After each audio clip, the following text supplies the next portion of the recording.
할렐루야.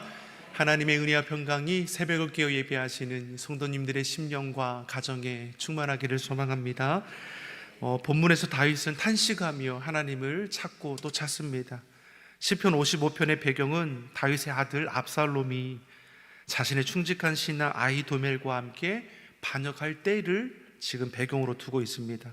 사랑하는 아들과 충직했던 신하의 배신은 다윗에게 큰 아픔과 이 상처를 주었을 것이고, 그 고통은 이 사절을 보면 절망과 사망의 늪에 이르게 했을 정도라고 기록하고 있습니다. 1절을 보십시오. 그가 하나님 앞에 간절히 호소합니다. 같이 읽어보겠습니다. 하나님이여, 내 귀에 귀를 기울이시고 내가 간구할 때에 숨지 마소서. 다윗은 하나님께 자신의 기도에 응답하여 주시기를 간절히 호소합니다. 다윗의 기도를 보니까 뭡니까? 내가 간구할 때 숨지 마소서. 사실 하나님은 숨어 계시는 분은 아니시죠. 하나님은 온 우주 만물에 충만하십니다. 무소부지하신 분이니 계시지 아니하는 곳이 하나도 없으시죠. 숨는 동거 하는 거하고는 전혀 관계가 없는 것이죠. 다윗도 이 같은 하나님을 너무나 잘 알지 않겠습니까? 그런데 이 같은 기도를 하는 것은 무엇입니까? 그만큼 다윗이 처한 상황이 너무나 고통스러운 것이죠. 아무런 소망도 가질 수 없는 겁니다. 사랑하는 아들이 충직했던 신하와 반역을 일깨워서 이 허탈한 모습인 것이죠. 그러면서 오늘 본문에서 고백하는 것이 무엇입니까? 그럼에도 하나님만이 나의 피난처가 되시고 소망이시니 자신을 기억해 주시기를 간청하고 있습니다. 다윗의 이 같은 고백은 시편 곳곳에 다 묻어 있습니다. 하나님밖에 없습니다. 하나님만이 소망이십니다. 나의 피난처시고 힘이 되시고 도움이시고 피할 바위시고 반석이시고 요새시고 방패시고 산성입니다. 곳곳에 하나님밖에 없습니다. 하나님만이 나의 도움입니다. 기록하여 있죠. 다윗은 왕이 되기까지 수많은 어려움을 다 지나왔습니다. 왕이 된 후는 어떻습니까? 또 어려움이 있었습니다. 근데 오늘 시편이 쓰여질 당시에 다윗이 느끼는 고통은 이전에 겪었던 그 어떠한 고통과도 비교할 수 없는 고통이라는 것이죠. 사랑하는 아들, 믿었던 신하들, 백성들까지도, 어리석은 신하들까지도 다 등을 돌리는 그러한 어려움을 만나게 되는 것이죠. 억울하고 원통한 상황에서 그 아픔과 상처, 분함을 어떻게 합니까? 하나님 앞에 토로하는 것이죠. 하나님께서 내 억울함, 원통함을 풀어주실 것을 호소합니다. 2절을 보겠습니다. 2절의 말씀입니다. 내게 굽히사 응답하소서. 내가 근심으로 편하지 못하여 탄식하오니. 사랑하는 성도 여러분, 삶의 자리에서 정도의 차이는 있겠지만 우리도 삶의 자리에서 다윗처럼 억울한 일, 원통한 일, 속상하고 분한 일을 만납니다. 그러나 다윗처럼 억울하고 원통하고 분한 상황에서 감정에 휩쓸리지 않고 잠잠히 하나님을 바라며 하나님의 긍휼을 구하는 것은 또 아닙니다. 하나님을 신뢰하고 하나님을 온전히 믿고 의지하는 자가 억울하고 원통하고 속상하고 분한 가운데 있을지라도 감정에 휩쓸리지 않고 여호와 하나님 앞에 나갈 수 있는 것이죠. 다윗은 3절에 원수의 악담과 악인의 압제로 인해 심히 괴로우며 6절과 7절의 말씀처럼 피난처로 날아가서 안식하고 싶다라고 고백합니다. 우리도 고난을 만나면, 예기치 않은 어려운 문제를 만나면 다윗과 같은 이 고백을 하지 않겠습니까? 이 모든 상황이 빨리 지나가거나 차라리 내가 이곳에서 좀 어디로 옮겨갔으면 좋겠다 라는 생각들도 우리 안에 있지 않습니까? 연약한 우리들은 다 이 같은 생각을 하는 것이죠. 하나님의 사람, 그 마음이 합했다라고 여겨지는 다윗조차도 어떻습니까? 우리와 별반 다르지 않을 연약함이 있다는 것이죠. 그런데 다윗의 고백이 여기서 그치는 것이냐? 그렇지 않은 겁니다. 무작정 피하고 도망가고 싶어서 이러한 하소연을 하는 겁니까? 아닙니다. 문제와 시험은 그것을 통과해야 할 의미가 있는 것이죠. 고린도전서 10장 13절 말씀에 이같이 말씀합니다. 사람이 감당할 시험 밖에는 너희가 당한 것이 없으니 오직 하나님 미쁘사 너희가 감당치 못할 시험 당함을 허락하지 아니하시고 시험 당할 즈음에 또한 피할 길을 내사 내가 너희로 능히 감당하게 하시느니라. 하나님의 사람 다윗조차 문제 앞에 두려워 떨었습니다. 그러나 그 모든 환난과 시험은 감당할 수 있다라는 것이죠. 감당치 못할 시험 우리에게 허락하지 아니하신다 했습니다. 감당하지 못할 때에는 피할 길을 내어주셔서 우리로 안전케 하시니 문제는 결코 두려움의 이유가 되지 못하는 것입니다. 오히려 두려움 앞에 하나님을 찾고 구하는 자가 되어야 할 줄 믿습니다. 다윗이 8절에 고백하지 않습니까? 8절의 말씀을 같이 보겠습니다. 내가 나의 피난처로 속히 가서 폭풍과 광풍을 피하리라 하였도다. 지금 다윗이 폭풍과 광풍과 이 같은 어려움을 만난 거 아닙니까? 사람이 어찌 폭풍, 광풍을 맞서서 이길 수 있겠습니까? 내 힘으로 감당하지 못할 어려움이라는 것이죠. 이때 다윗이 어떻게 합니까? 하나님께 피한다라는 것이죠. 9절을 보면 성 안에 강포와 분쟁이 있고 10절에 보면 죄악과 재난으로 가득합니다. 11절에 악독, 압박, 억압과 속임수가 질비하죠. 여기서 성은 예루살렘 성, 곧 하나님의 도성을 가리킵니다. 하나님의 도성 안에 무엇으로 가득 차 있습니까? 강포, 분쟁, 죄악, 재난, 악독, 억압, 속임수로 가득합니다. 이 같은 혼란과 악행이 어찌 하나님의 도성인 예루살렘에 가득하게 된 것인가? 13절에 뭐라고 말씀합니까? 그는 곧 너로다. 나의 동료, 나의 친구여, 나의 가까운 치료로다. 악행을 행하며 하나님의 도성을 어지럽히는 자가 누구입니까? 자신의 사랑하는 아들이고 충직했던 신하이고 믿었던 이들이라는 것이죠. 그러니 그만큼 다윗이 얼마나 그 마음이 힘겹겠습니까? 사랑하는 성도 여러분, 이 반역이라는 것이 한순간에 일어나는 것이냐? 그렇지 않습니다. 말씀을 보면 대략 한 4년 정도가 준비되는 그 기간이 있었음을 알 수 있습니다. 반역을 일으키기 전까지는 겉으로는 어떻습니까? 충직한 척, 가장한 거 아니겠습니까? 악한 사단 마귀를 가리켜 우리가 뭐라고 고백합니까? 광명한 천사처럼 가장하여서 속이는 자라고 성경은 기록합니다. 의로운 자처럼 꾸미지만 저는 속이는 자고 빼앗고 죽이는 자이죠. 오늘 본문의 이들이 어떻습니까? 이단 사단 마귀와 다를 바 없었더라는 것이죠.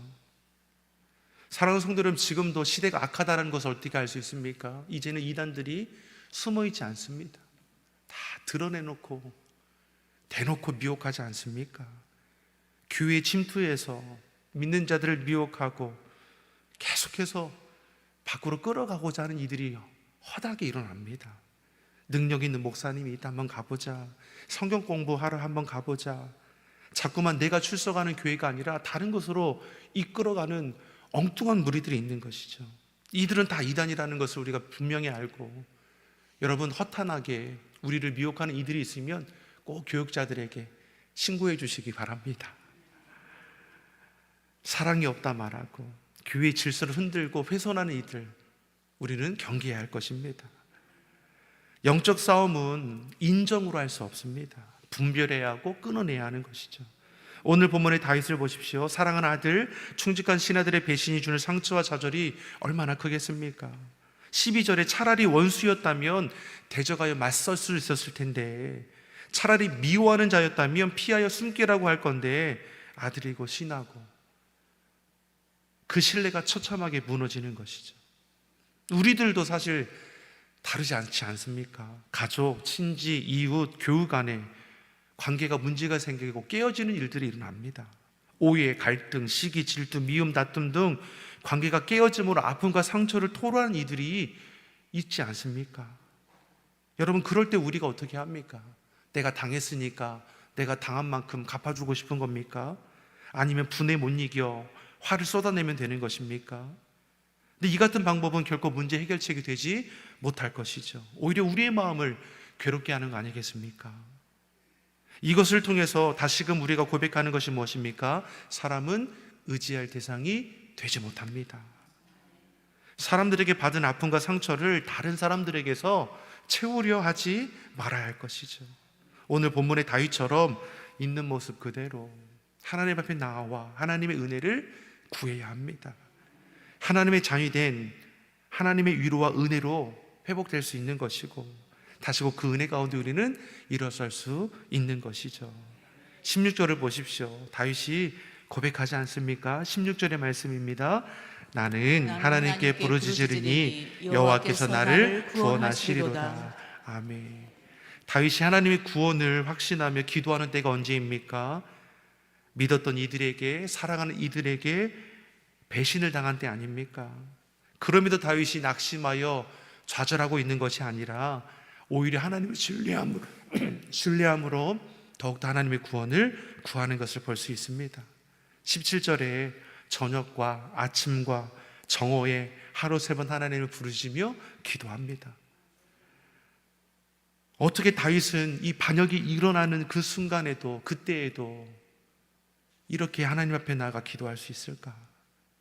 18절의 말씀처럼 나를 대적하는 자가 많다 해도 내 생명을 지켜주시는 분은 여호와 하나님이시니, 하나님을 소망하는 것이죠.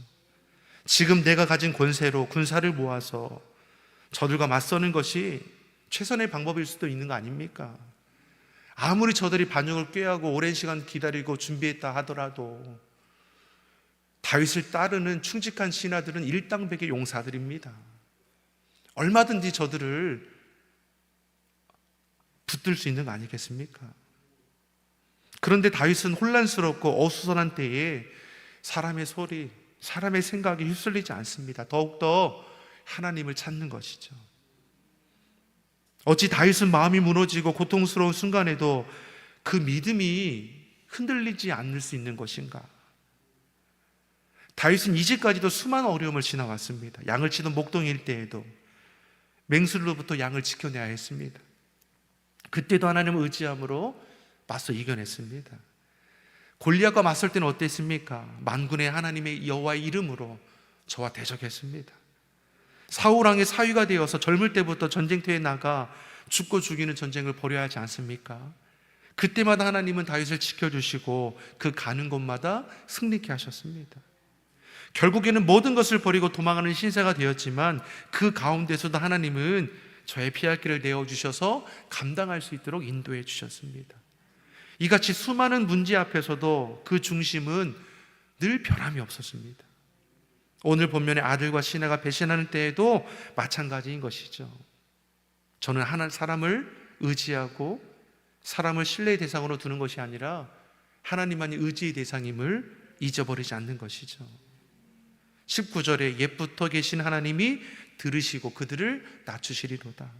어제도 오늘도 변함없으신 하나님께서 악한 자들 낮추시고 저들의 계략을 깨뜨리실 것입니다. 이처럼 다윗은 절망의 자리에서도 하나님을 의지합니다. 그러니 22절에 이같이 고백하는 거 아니겠습니까? 22절의 말씀입니다.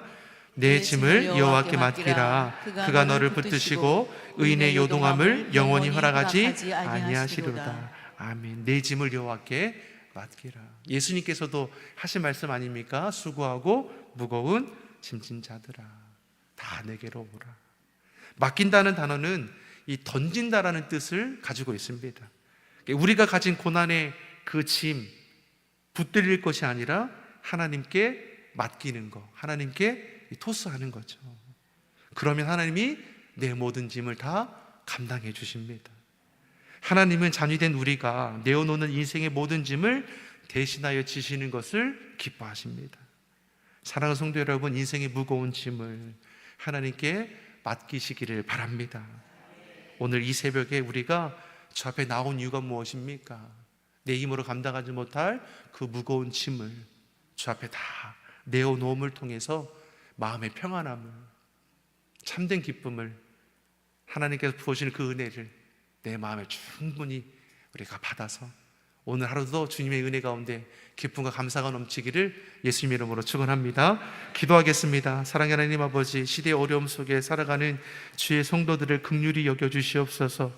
내 힘과 지혜로 감당하지 못할 문제 앞에 내 고집과 성질이 아니라 하나님 앞에 나와 다 내어놓게 하여 주시옵소서. 하나님을 신뢰함으로 온전히 내어 맡길 때에 세상에 줄 수 없는 참된 평안함을 얻게 하여 주시옵소서. 감사드리며 예수님의 이름으로 기도드립니다. 아멘.